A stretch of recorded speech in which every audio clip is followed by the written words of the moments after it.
ఏజీలు ఏఏజీలు వారికి సంబంధించినటువంటి తెలంగాణ రాష్ట్రంలో ఉన్న పెద్ద స్థాయి పోస్టులన్నీ కూడా రెడ్డిలకే ఇచ్చేయడం జరిగింది. మేము అప్పుడే ఈ సోమాజిగూడ ప్రెస్ క్లబ్లోనే ప్రశ్నించడం జరిగింది. అయ్యా మీరు ఇప్పటివరకు ఇచ్చిండ్రు ఓకే, కానీ మాకు స్టాండింగ్ కౌన్సిల్, జీపీలు, ఏజీపీలు, ఇతరత్ర చాలా పోస్టులు ఉంటాయి. వాటినన్నా సామాజిక న్యాయం పాటించండి, ఎస్సీ ఎస్టీ బీసీ మైనార్టీకి ఇవ్వండి, మా రేషియో మాకు ఇవ్వండి అని అడగడంతో దాన్ని సమన్వయం చేసి ఇచ్చారు. అంటే ప్రశ్నించకపోతే, అడగకపోతే ఇవ్వదు ఈ ప్రభుత్వం. ప్రతి ఒక్కరు ప్రశ్నించాలి, అడగాలి, వాచ్ డాగ్స్ లాగా ఉండి మన రాష్ట్రాన్ని మనమే ముళ్ళకట్ట వెళ్ళి కూర్చుతూ చేస్తూ పైకి తీసుకురావాలి. ఇప్పుడు బీసీ డిక్లరేషన్ కామారెడ్డి అని చెప్పి ఆ రోజు మాట్లాడినరు, చేసిండ్రు. మరి మీకు చేయడానికి రాకపోతే మీరు ఎట్లా హామీ ఇస్తారు? ప్రియాంక గాంధీ గారు వచ్చారు, రాహుల్ గాంధీ గారు వచ్చారు, నిరుద్యోగులుగానే ఉన్నారు, రైతులు అట్లనే ఉన్నారు. తెలంగాణ రాష్ట్రం ఈరోజు 100 ఏండ్లు వెనక్కి వెళ్ళిపోయింది. నీళ్లు పోతున్నాయికే, నిధులు పోతున్నాయి ఎక్కడికో. ఈరోజు నియామకాలు లేకుండా అయిపోయినాయి. క్యాలెండర్ ఇస్తాం, జాబ్ క్యాలెండర్ అన్నారు, జాబ్ క్యాలెండర్ లేదు, ఏమీ లేవు. ఈరోజు భరోసా లేదు, ఏం లేదు. కోదండరామ్ సార్ మాట్లాడాడు, నూరి మురళి మాట్లాడాడు. మేధావులంతా నోరు మూసుకొని, కళ్ళు మూసుకొని, చెవులు మూసుకొని ఈరోజు కూస్తున్నారు వీళ్ళంతా కూడా. ఎందుకోసం ఈ రకంగా అంటే మేధావులంతా కూడా మౌనం అనేది భయంకరమైన ప్రమాదం ఈ సమాజానికి అని తెలియదా మీకు? మరి ఆ రోజు కేసీఆర్ ప్రభుత్వాన్ని విమర్శించినటువంటి మీరు ఈరోజు రేవంత్ ప్రభుత్వాన్ని ఎందుకు ప్రశ్నించలేకపోతున్నా? ఆయన ఏమన్నా తక్కువ, ఈయనేమన్నా ఎక్కువనా?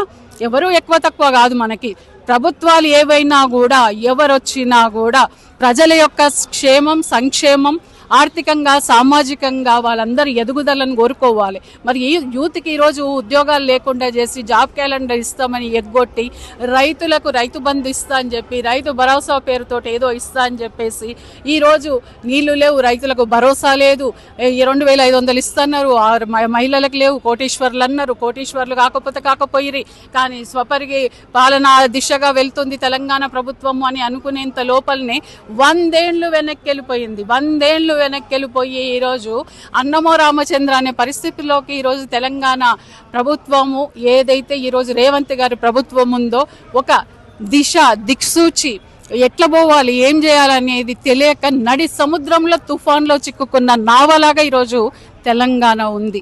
మరి నా తెలంగాణ యొక్క గోస, ఆర్తనాదం ఎవరొచ్చి తీర్చాలి? మరి మేధావులు ఏ పార్టీలకు సంబంధం లేని వాళ్ళు ఉంటారు. మరి ఏ పార్టీలకు సంబంధం లేని ఒక్క మేధావిని చూపించండి నాకు.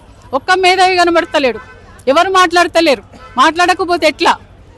మాట్లాడకపోతే నిరుద్యోగులు అంతా చచ్చిపోతున్నారు, రైతులు చచ్చిపోతున్నారు, రిటైర్డ్ ఉద్యోగులు పైసలు వస్తలేవు, వాళ్ళు బీపీ, షుగర్లు, వాళ్ళకు థైరాయిడ్లు, ఎన్నో ప్రాబ్లమ్స్ ఉండి చాలా రిటైర్మెంట్ అయిన ఉద్యోగులు చచ్చిపోయినరు.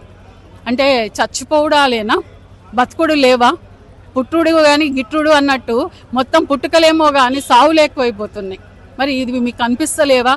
అయినా నాకు అర్థం కాకడుతుంది. ఎక్కడో తెలంగాణలో నువ్వు 24/7 ఈడ ప్రభుత్వాన్ని ఏలుకుంటే ఇక్కడ ఇన్ని సమస్యలు ఉన్నాయి కదా, ఇవి చూడకుండా నువ్వు కేరళకు ఏం చేస్తావు? ఆడ కేరళలో పోయి పినరయి విజయ్ ఆయన చాలా బాగా అద్భుతంగా చేస్తున్నాడు. ఆయనను పోయి నువ్వేమేమో అడుగుతావు ఎట్లా? నువ్వు ఈడ జాబ్ క్యాలెండర్ ఇవ్వకపోతేవి, రైతులకు భరోసా ఇవ్వకపోతేవి, ఈ తర్వాత ఉద్యోగులకు ఏమి ఇవ్వకపోతేవి. ఆయన చెప్పే సీదా సాదా, అరే నువ్వు ఏం చేస్తున్నావు భయ్, నువ్వేం చేస్తలేవు, ఆడ మొత్తం సర్వనాశనం చేసినావు, నువ్వు ఏం చేస్తున్నావు, ఏం చేస్తలేవు.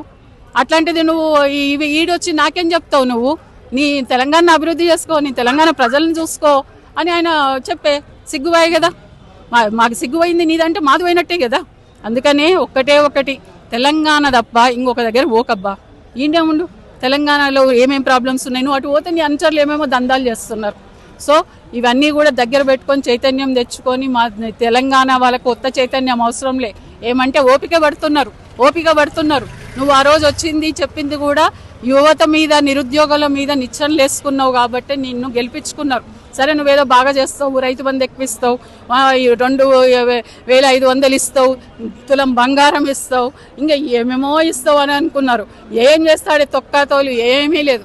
మొత్తము ఎక్కడికక్కడ బీడైపోతున్నాయి. తెలంగాణ మళ్ళీ బ్యాక్ వెళ్ళిపోతుంది. సస్యశ్యామలం అటు ఉంచు. పాలమూరు రంగారెడ్డి అయితే ఇప్పటి వరకు ఏం లేదు. మళ్ళీ కొత్తగా ఇంకేందో చేస్తాడా, ఏది గొల్లపల్లి దగ్గర అంటున్నావు. ఎందుకయ్యా నీకు భూములు గీములు అన్ని తీసుకొని? గురువు అట్లనే ఉన్నాడు, శిష్యుడు అట్లనే ఉన్నాడు. శిష్యుని చూసి గురువు మారుతున్నాడో తెలియదు, గురువుని చూసి శిష్యుడు మారుతున్నాడో తెలియదు. మొత్తానికైతే తెలంగాణను ఏమో చేసేటట్టున్నారు. తెలంగాణ సమాజమా, బీవేర్ ఆఫ్ కాబట్టి మీరంతా జాగ్రత్తగా ఉండండి, మంచిగా నిలదీయండి, ప్రశ్నించండి. మన తెలంగాణని మనమే కాపాడుకుందాం. జై తెలంగాణ.